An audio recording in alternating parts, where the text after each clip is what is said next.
para wanita sekalian, teruskan buat kebaikan, teruskan jadi isteri yang baik. Walaupun tidak dihargai, walaupun tidak diberikan, tidak dapat apa yang kita harap, tidak dapat apa yang kita impikan, walaupun kita tak dapat jadi penyejuk hati suami, suami tetap marah, suami tetap tak puas hati dan sebagainya, suami tetap tak nampak kebaikan, tak mengapa. Subhanallah. Kerana saat itu redha kita terletak pada redha Allah. A'udzu billahi minasyaitonir rajim. Yang bermaksud daripada Abu Hurairah radhiyallahu anhu meriwayatkan bahawa Rasulullah sallallahu alaihi wasallam bersabda pada hari perang Khaybar. Pada hari perang Khaybar, Nabi sallallahu alaihi wasallam bersabda, "Sungguh bendera ini akan aku berikan kepada seorang lelaki yang mencintai Allah dan Rasulnya. Allah akan membebaskan melalui kedua tangannya." Subhanallah, kita tahu kan akan ada dalam setiap perang mereka yang akan memegang panji perang, iaitu pedang. Minta maaf, iaitu bendera. Yang mana apabila kemenangan berpihak kepada umat Islam, maka pedang itu akan dikibarkan. Ataupun pedang itu akan dikibarkan sepanjang perang untuk memberikan semangat. Maksudnya yang pegang panji ni, subhanallah, dia perlu berjuang habis-habisan untuk memastikan bahawasanya bendera ini tidak jatuh ke tanah. Subhanallah. Sebab itu orang yang terpilih dan orang yang dipilih untuk memegang kan panji iaitu bendera perang ini adalah orang yang benar-benar ikhlas, orang yang benar-benar nekat, orang benar-benar berani untuk memegang panji perang ini.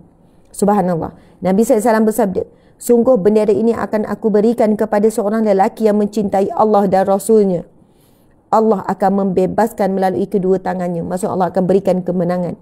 Umar lalu berkata, "Saya tidak menginginkan kepimpinan melainkan pada hari itu. Kemudian saya bersikap untuk menonjolkan diri pada Nabi SAW dengan harapan agar saya dipanggil untuk memegang bendera itu." Tiba-tiba Rasulullah SAW memanggil Ali bin Abu Talib. Ali bin Abu Talib ni siapa? Merupakan sepupu Nabi. Sepupu Nabi. Ali bin Abi Talib adalah sepupu Nabi. Ali bin Abi Talib juga adalah menantu Nabi, iaitu suami kepada Sayyidatina Fatimah, anak dia kesayangan Nabi SAW.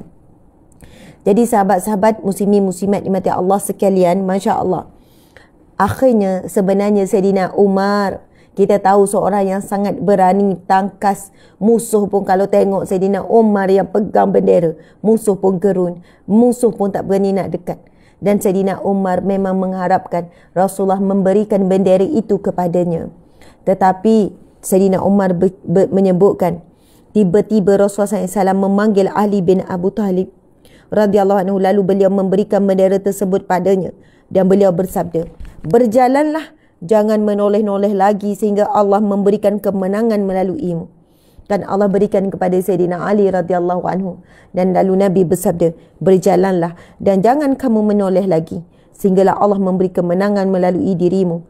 Lalu Ali berjalan beberapa langkah, kemudian berhenti tanpa menoleh. Kemudian ia berteriak, "Wahai Rasulullah, sampai batas apa saya akan memerangi para manusia?"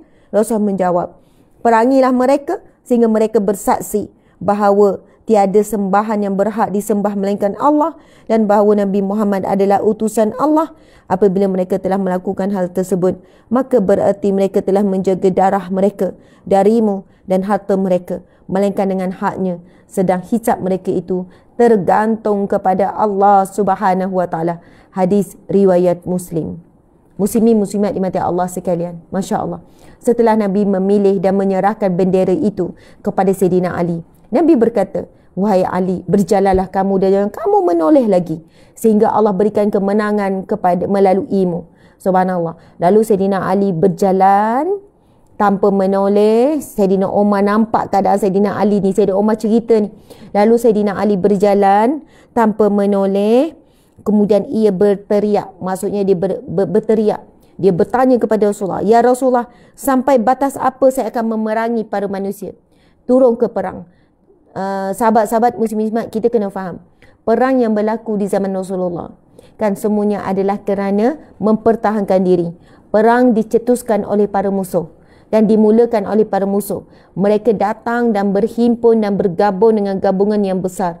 Kan para musuh agama Allah, para musyrikin, bukan hanya daripada kota Madinah, bukan hanya daripada kota Mekah, daripada kota-kota yang jauh. Mereka bergabung dengan tujuan boleh melemahkan, boleh membunuh Nabi SAW, boleh membunuh para sahabat, boleh mematikan dakwah Islam.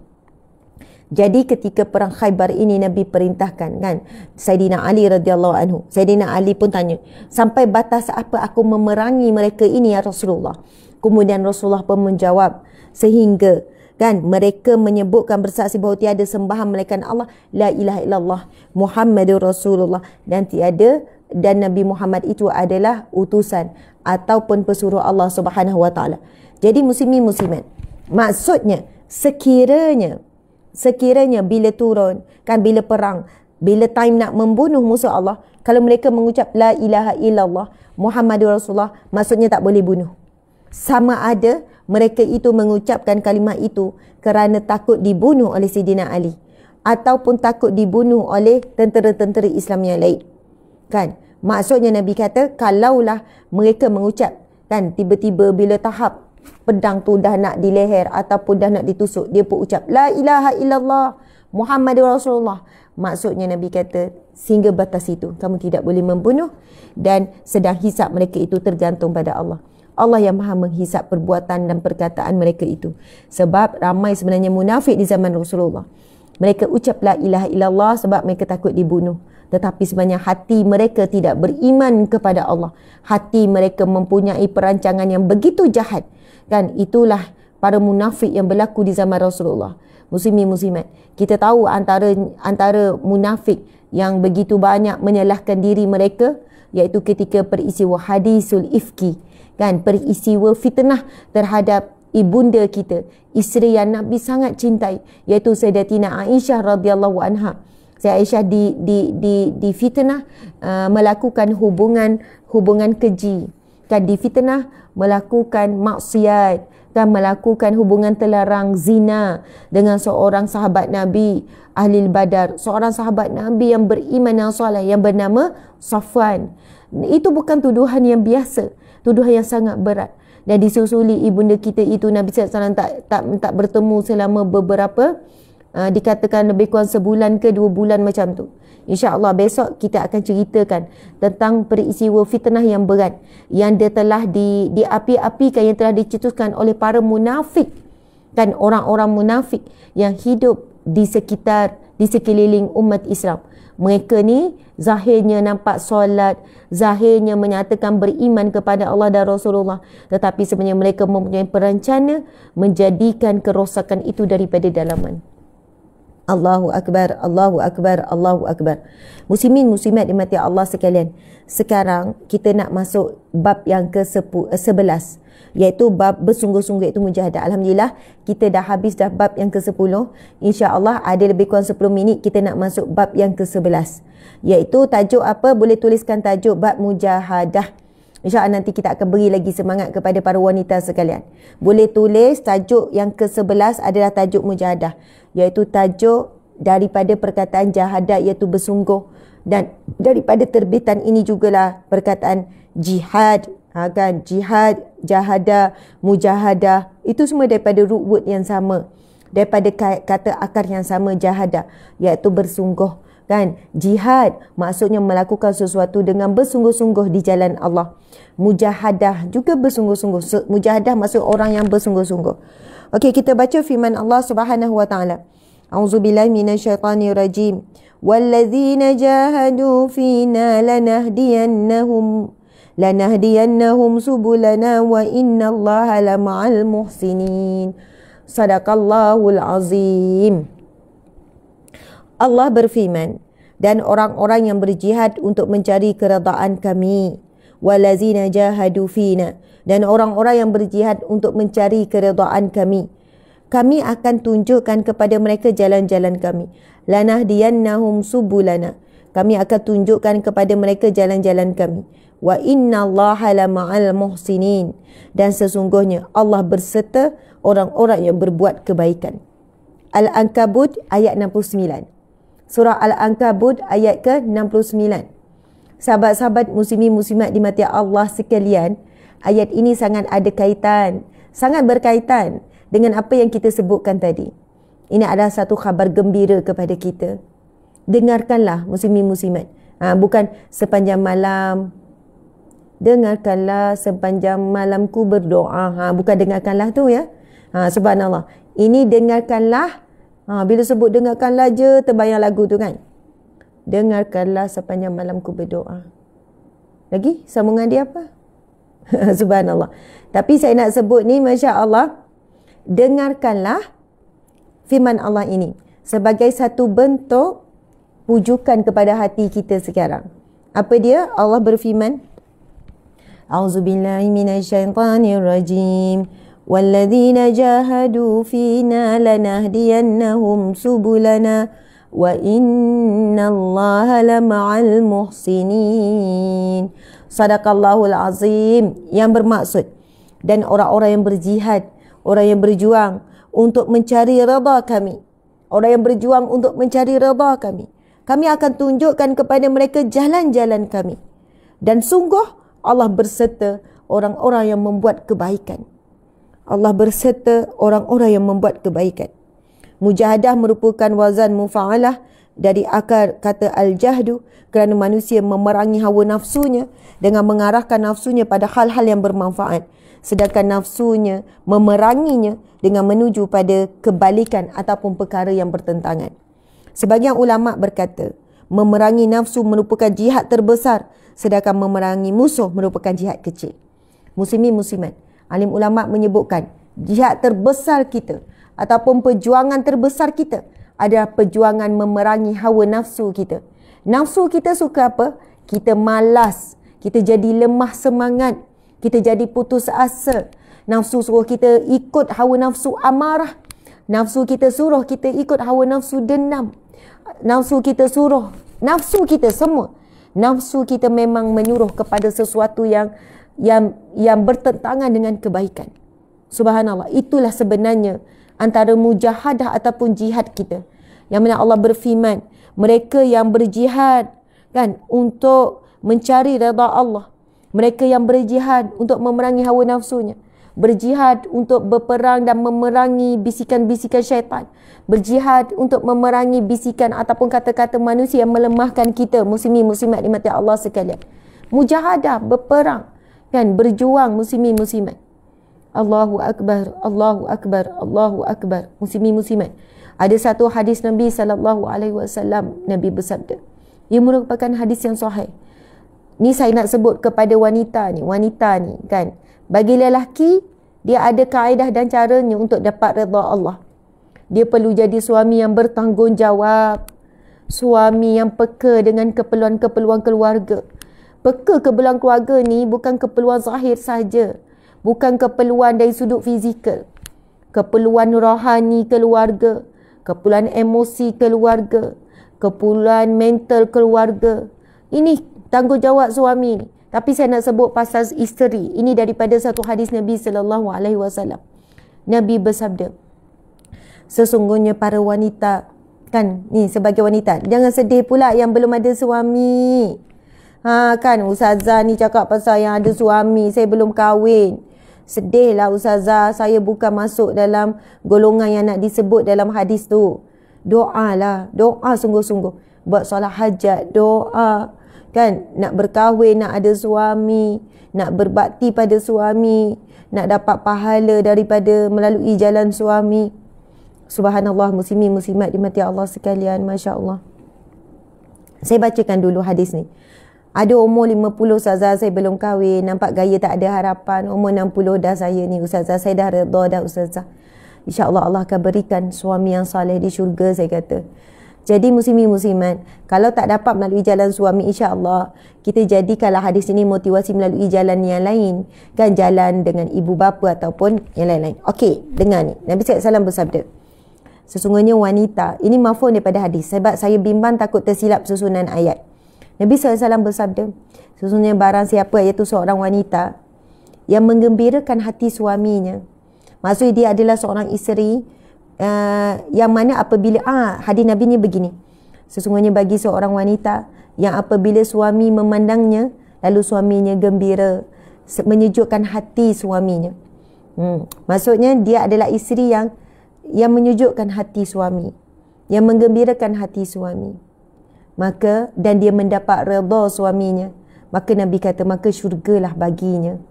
Masya Allah, Nabi SAW bersabda, syurgalah bagi seorang wanita yang apabila suaminya memandangnya rasa bahagia, rasa gembira, sejuk mata memandang, sejuk hati memandang, dan suaminya redha terhadapnya, maka Nabi kata syurgalah baginya. Masya Allah, muslimin muslimat mati Allah sekalian. Saya ada baca satu kisah, saya tak tahulah kisah ini kisah benar atau tidak. Dan kisah ni saya baca semalam satu kisah, dan kisah ni menangis jugalah saya baca. Sahabat-sahabat muslimin muslimat, saya baca kisah ni dah lama dah viral, lepas tu viral balik, senyap, lepas tu viral balik. Tapi dalam pengalaman cerita saya ataupun pengalaman saya handle masalah rumah tangga, saya jumpa banyak kisah ni. Kisah macam ni sama, ada juga berbeza, tapi versi lebih kurang. Saya percaya kisah yang dituliskan ni ada daripada kisah benar. Kisah yang bertajuk jika tidak mahu pulangkanlah. Jika tak mahu pulangkanlah baik-baik. Jika tak mahu pulangkanlah baik-baik. Masya Allah. Kisah seorang wanita yang ada anak 4 orang. Tak ingat saya 4 orang. Anak yang masih kecil-kecil. Subhanallah. Suami ni suami yang kasar. Suami yang pemarah, kan. Pendek cerita, macam itulah ya situasinya. Isteri ni cuba untuk jadi isteri yang terbaik, layan suami dengan baik. Versinya adalah, kita ni kalau jadi isteri yang baik, isteri yang berusaha, susah payah, lepas tu suami hargai seronok, kan. Maksudnya seronok, gembira. Suami kadang hargai itu bukan dengan membalas, dengan buat sesuatu, dengan urut. Cukuplah dengan kata-kata yang terima kasih, terima kasih, terima kasih ya. Ucapan terima kasih. Terima kasih awak layan saya dengan baik. Terima kasih awak susah payah urus anak-anak. Terima kasih buat yang terbaik. Terima kasih awak layan keluarga saya dengan baik. Terima kasih layan kawan-kawan saya dengan baik. Terima kasih. Ucapan terima kasih itu pun dah cukup besar dah cukup baik dah, wahai para lelaki sekalian. Subhanallah, Allahu Akbar, kan. Tetapi kadang-kadang Allah uji wanita ni, diuji begitulah. Subhanallah, wanita ni diuji begitu. Kisah ni, wanita ni diuji suaminya tidak menghargainya, tapi dia teruskan, kan, jaga anak baik-baik, sekian-sekian, kan. Ada satu hari, subhanallah, ada satu hari anaknya, kan, subhanallah, menjadi-jadi dah. Maksudnya suami ni semakin lama semakin mengikut hawa nafsu. Semakin marah, semakin kurang tolak ansur, semakin tidak mengendahkan keluarga. Lepas tu satu hari anaknya bergaduh masa makan. Biasalah anaknya 4 orang masih kecil-kecil. Lalu dia pun hempukkan kepala anak ni sama anak. Maksudnya dia hempukkan. Anak tu penangis. Lepas tu macam-macam lah. Satu hari dia nak pergi, suami nak pergi kursus. Dia nak ikut suami dia. Bang, saya nak ikut, boleh lah. Saya bawa anak-anak. Alah, menyusahkan je, serabut je budak-budak ni. Saya hantar awak pergi kampung. Isteri ni suri rumah. Dia pun hantar, kan, pergi ke kampung. Macam tu lah. Lepas tu satu hari ceritanya macam-macam lah. Saya menangis baca kisah ni.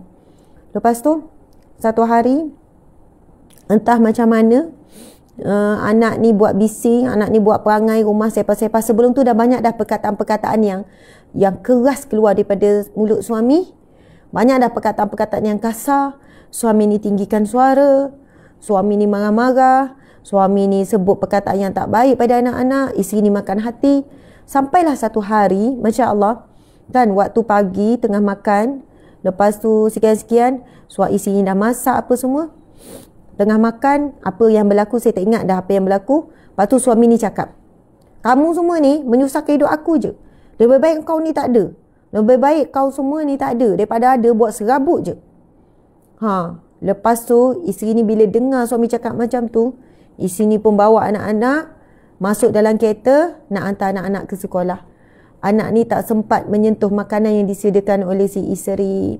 Kan isteri ni dah kecil hati, dah terasa hati. Sebab memang isterinya pun uruskan anak ke sekolah, hantar anak sekolah, ambil anak sekolah, macam tu. Tapi bila suami tu dah keluar ayat, korang ni menyusahkan hidup aku je, lebih baik korang ni tak ada. Suami sebut macam tu, isteri ni tengah mengandung pula. Tak siap sayang, isteri ni mengandung anak keempat kot. Dah sarat juga mengandung. Kan? Lepas tu isteri ni bawa anak-anak masuk dalam kereta nak hantar anak ke sekolah. Tanpa anak-anak ni sempat menyentuh makanan. Dan takdir Allah, aksiden dan isteri wanita ini mati meninggal dunia bersama dengan 4 orang anak. 3 orang anak kecil yang dah bersekolah, kan? Yang dah bersekolah, 3 orang anak dan seorang anak dalam kandungan. Pergi hantar. Mungkin ada yang berporangan je kot sekolah, yang lain tu bawa sekali lah.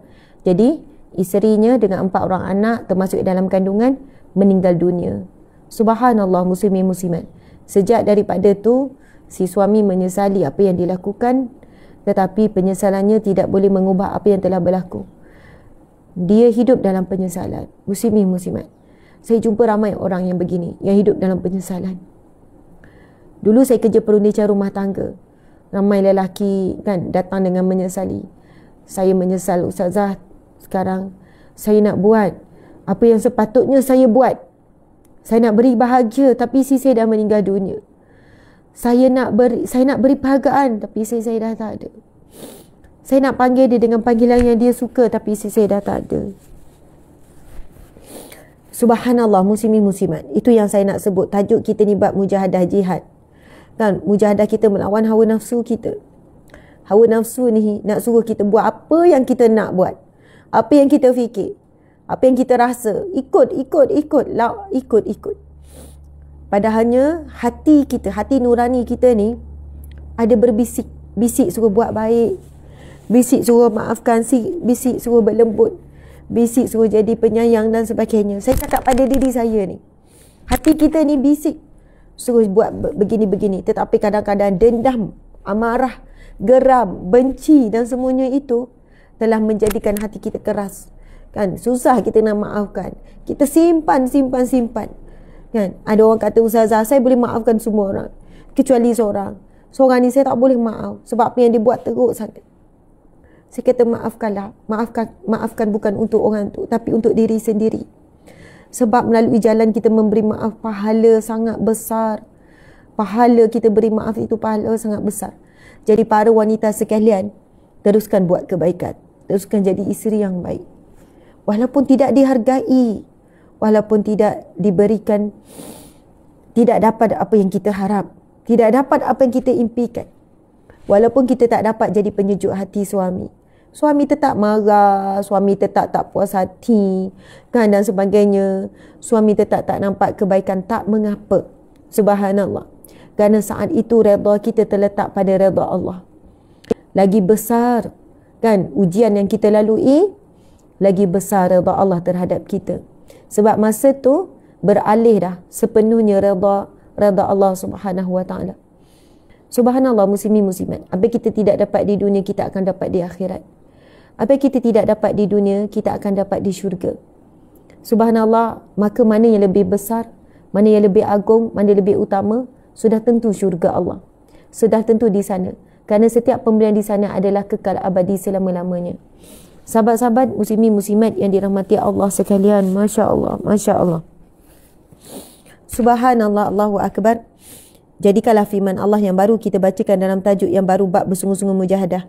Walladzina jahadu, orang yang berjihad untuk mencari redha kami, lanahdiyannahum, kami akan tunjukkan kepada mereka jalan-jalan kami. Wa innallaha ma'al muhsinin, dan sungguh Allah bersama dengan orang yang membuat kebaikan. Allah bersama dengan orang buat baik. Allah berfirman dalam surah Al-Ankabut ayat 69. Mereka yang berjihad mencari redha kami, mereka yang berjuang, buat apa saja muslimin muslimat, kita nak redha Allah, kami akan tunjukkan kepada mereka jalan-jalan kami. Dan sungguh Allah bersama dengan orang yang membuat kebaikan. Terus buat baik. Muslimin muslimat, orang buat baik, kita balas baik, itu fitrah, itu normal. Kita buat baik, orang balas baik, itu normal. Orang buat baik, kita balas kebaikan, itu normal, itu fitrah, itu biasa. Orang buat jahat, kita balas kebaikan, itu luar biasa. Allahu Akbar. Orang buat tak baik pada kita, tapi kita buat baik. Orang buat tak baik pada kita, kita terus buat baik. Itu luar biasa. Itu adalah satu bentuk mujahadah. Berjuang kita muslimin muslimat. Orang maki kita, kita tak maki. Kita doakan kebaikan. Ya Allah, ampunilah dia, kerana dia telah melakukan dosa dengan memakiku. Aku sedih dengan makiannya. Aku sedih dengan kata-katanya. Aku sedih dengan perbuatannya. Tapi ya Allah, ampunilah dia. Ya Allah, dia saudaraku se-Islam. Ya Allah, ampunilah dia. Kasihanilah dia. Ya Allah, kasihan dia dapat akhlak yang buruk. Kasihan dia ada lidah yang menguji imannya. Ya Allah, ampuni dia. Ya Allah. Allahu Akbar. Ini luar biasa muslimin muslimat. Mujahadah. Mujahadah. Allah berfirman surah Al-Ankabut ni, mereka yang berjihad, mereka yang berjuang untuk dapat redha Allah, kami akan tunjukkan mereka jalan-jalan kebenaran. Dan sungguh Allah bersama dengan orang yang berbuat baik. Muslimin muslimat, orang buat baik pada kita, kita balas baik, itu fitrah. Subhanallah. Orang buat jahat, kita balas jahat, itu dendam. Subhanallah. Orang buat baik, kita balas jahat, itu adalah kejahatan. Orang buat baik pada kita, kita balas jahat. Anak buat baik pada kita, kita balas sebaliknya. Suami buat baik pada kita, kita balas dengan sifat akhlak yang buruk, dengan tidak bersyukur. Dan antara sebab ramainya wanita dicempat dalam neraka kerana seorang wanita, kerana sikap wanita tu tidak bersyukur dengan suaminya. Apabila suaminya melakukan keburukan, lalu dia menyebut, maksudnya apabila suami buat sesuatu yang tidak baik padanya, lalu dia melupakan segala kebaikan suami. Sama jugalah ya, seorang suami bila isteri buat sesuatu yang tidak baik, lalu dia melupakan segala kebaikan. Nabi sebut itu di antara asbab kan seseorang dimasukkan ke dalam neraka, iaitu melalui pasangan ni yang dah berkahwin ni, kita pasangan ni kan. Nabi sebut di antara ciri-ciri wanita yang akan dicampakkan ke dalam neraka, iaitu apabila seorang wanita yang mana apabila suaminya melakukan sesuatu yang tidak disukainya, lalu dia melupakan segala kebaikan suaminya. Samalah ya, menjadikan hadis ini memberi peringatan juga pada lelaki kan, jika ada sesuatu yang anda tidak suka pada isteri anda, bersabarlah, firman Allah. Maka Nabi Allah berfirman, ni firman Allah, maka bersabarlah wahai para lelaki dengan apa yang kamu tidak suka terhadap isterimu, kerana boleh jadi di sebalik tersebut mempunyai kebaikan yang begitu banyak. Muslimin muslimat, Masya Allah. Ini hadis firman Allah. Allah berfirman kan, bersabarlah terhadap apa yang kamu tidak suka terhadap isterimu, kerana di sebaliknya ada kebaikan yang begitu banyak. Muslimin muslimat, mustahil untuk kita jadi sempurna. Mesti kita ada kekurangan, mesti kita ada buat silap, mesti kita ada buat dosa dan kita buat salah. Mesti. Samalah juga dengan suami kita, mesti ada salah, mesti ada kekurangan, mesti ada kesilapan. Jangan disebabkan kekurangan, dosa yang dia lakukan, kesilapan yang dia lakukan, kita melupakan kebaikan-kebaikan yang pernah dia buat, kebaikan-kebaikan yang masih ada. Kerana Nabi sebut dalam hadis yang sahih, di antara ciri-ciri wanita yang dicampakkan ke dalam neraka, apabila tidak suka dengan ada bahagian suaminya, lalu dia melupakan kebaikan, maksud isteri yang kufur. Dan hadis Nabi yang kita bacakan tadi, muslimin muslimat, yang mana Nabi bersabda, maka syurgalah bagi seorang wanita yang apabila suami memandangnya, suami rasa sejuk mata memandang, suami gembira dengannya dan didapat redha suaminya. Nabi kata syurgalah baginya. Jadi sebaliknya pula dapat neraka. Tapi bagi suami yang tidak baik, tidak soleh, suami yang tidak beriman, suami yang macam kisah tadi tu kan, kasar dengan isteri dah buat sehabis baik, isteri jalankan tanggungjawab, bahkan dia buat sekian-sekian, dan suami selalu mengatakan dia ni bukan isteri yang boleh gembirakan dia, maka saat ini darjat isteri ini lagi tinggi. Maksud dia tidak memerlukan dah redha suami, dia direct kepada redha Allah. Faham maksud saya ya? Sebab kalau kita sebut dari satu sudut, kita kata okey, macam mana Ustazah, isteri ni dah buat sehabis baik, tapi suami ni tetap tak puas hati, tetap kutuk dia, kau ni buat aku serabut je, kau ni kalau tak ada lebih baik, kau ni sakit mata memandang, kau ni tak boleh ke jaga diri sikit kan, jaga penampilan, mata tak sedap. Ada muslimin muslimat, suami-suami macam ni. Saya pujuk, saya kata, puan, sekarang puan teruskan jadi isteri yang baik walaupun suami tak pandang. Puan terus jalankan tanggungjawab. Redha Allah paling utama sekarang kan, redha Allah paling utama. puan cari redha Allah. Darjat puan lebih tinggi, puan tak perlukan redha suami. Sekarang Allah naikkan, ya. Fatimah ada kat luar. Subhanallah. Begitulah muslimin muslimat dimati Allah sekalian. Jadi kita mujahadah, orang yang mujahadah bersungguh-sungguh nak cari redha Allah akan dapat apa? Sesungguhnya Allah bersama orang-orang yang berbuat kebaikan. Wa innallaha lama'al muhsinin. Dan sesungguhnya Allah bersama dengan orang membuat kebaikan. Terus buat baik walaupun orang buat jahat pada kita. Terus buat baik walaupun orang tak hargai kita. Terus buat baik walaupun kita kecewa. Terus buat baik kerana kita buat baik untuk cari redha Allah. Dan kelebihan orang yang terus buat baik dalam apa jua keadaan, Allah akan bersama dengan dia. Dan orang yang Allah bersama dengan dia, Allah akan masukkan dia ke dalam syurga. Dia tidak akan terlantar. Dia tidak akan dibiarkan. Allah sentiasa memelihara dan menjaganya di dalam jagaan Allah. Berbahagia dan beruntunglah. Berbahagia dan beruntunglah orang-orang yang sebegini. Dia sentiasa mujahadah melakukan kebaikan dalam apa jua keadaan. Dan apa jua keadaan dia buat baik. Dia buat baik. Orang buat jahat dia tak balas, dia tetap buat baik. Orang kutuk dia tidak balas kutukan. Orang hina dia tidak hina orang. Orang tak hargai dia terus menghargai orang. Dia tak dapat kasih sayang suami, tak dapat kasih sayang ibu ayah, tak dapat kasih sayang adik-beradik, dia tetap beri kasih sayang. Dia tetap beri kasih sayang. Orang tak bagi perhatian pada dia, tak apa, dia tetap bagi perhatian. Sebab apa? Cari ni. Surah Al-Ankabut ayat 69 ni. Cari surah Al-Ankabut ayat 69. Innallaha ma'al muhsinin. Allah sentiasa bersama dengan orang-orang yang buat baik. Mudah-mudahan saat kita mati Allah bersama dengan kita. Kalau ada 1000 orang bersama saat kita mati tapi Allah tidak bersama, tidak ada gunanya. Tetapi jika kita mati keseorangan pun muslimin muslimat, tapi Allah yang bersama dengan kita, maka kita akan mendapat panggilan, ya ayyatuhan nafsul mutmainnah, wahai jiwa yang tenang, irji ila rabbiki radiyatan mardiyah, kembalilah kepada Tuhanmu dalam keadaan kamu redha dan kamu diredai oleh Allah. Fadkhuli fi ibadi, masuklah kamu di kalangan hamba-Ku yang saleh.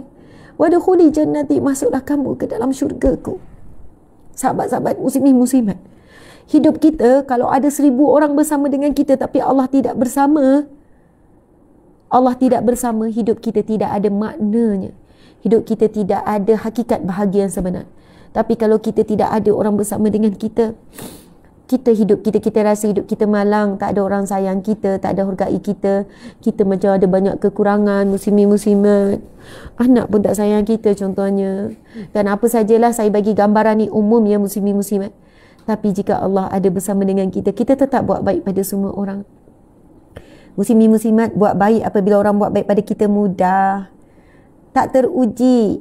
Saat kita buat baik lalu orang balas baik, ataupun orang buat baik lalu kita balas baik, sebenarnya kita belum teruji kebaikan diri kita. Bilakah terujinya kebaikan? Bilakah sebenarnya terbukti kita ini orang baik atau tidak? Saat orang buat keburukan pada kita. Sebab itu Allah uji kita. Orang yang tidak hargai, orang yang menyakiti kita, orang yang berkata buruk tentang kita, orang yang fitnah kita, kita buat pengorbanan orang tak nampak, orang tak pandang. Itu saatnya sebenarnya kita nak kenal diri kita. Kita orang baik atau tidak. Subhanallah. Sebab bila orang buat baik, kita balas baik, itu lumrah, itu normal, itu mudah. Itu normal lah. Orang belanja, kita belanja balik. Orang bagi hadiah, kita balas hadiah balik. Orang ucap terima kasih, kita balas balik. Tak adalah sekian-sekian.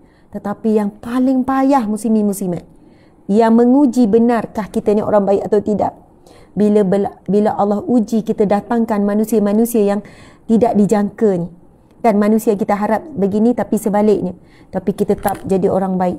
Subhanallah. Apa kelebihannya? Wa innallaha lama'al muhsinin. Sesungguhnya Allah bersama dengan orang-orang yang melakukan kebaikan. Jadi, jadikan perkongsian kita pagi ini satu motivasi kita tetap buat baik. Orang nak pinjam duit, adik-beradik pinjam duit, kita pun bagi. Lepas tu adik-beradik tu pun selamba je. Halalah, kau kan banyak duit. Ya Allah, kita nak cakap apa ni sekarang ni? Kan? Kita banyak duit sebab kita usaha contohnya kan. Dia dalam malas kan, kita ni teruji kan. Okeylah bang, okeylah saya halalkan. Buatlah kerana Allah. Orang buat baik kerana Allah. Allah akan bersama dengan dia. Itu contoh saja muslimin-muslimat. Ada suami pun macam tu tak bertanggungjawab, ambil kan. Jadi kita pun pujuk hati kita, tak apa, kita buat kerana Allah. Allahu Akbar. Sama jugalah ya motivasi ni kepada para isteri, para suami dan sebagainya.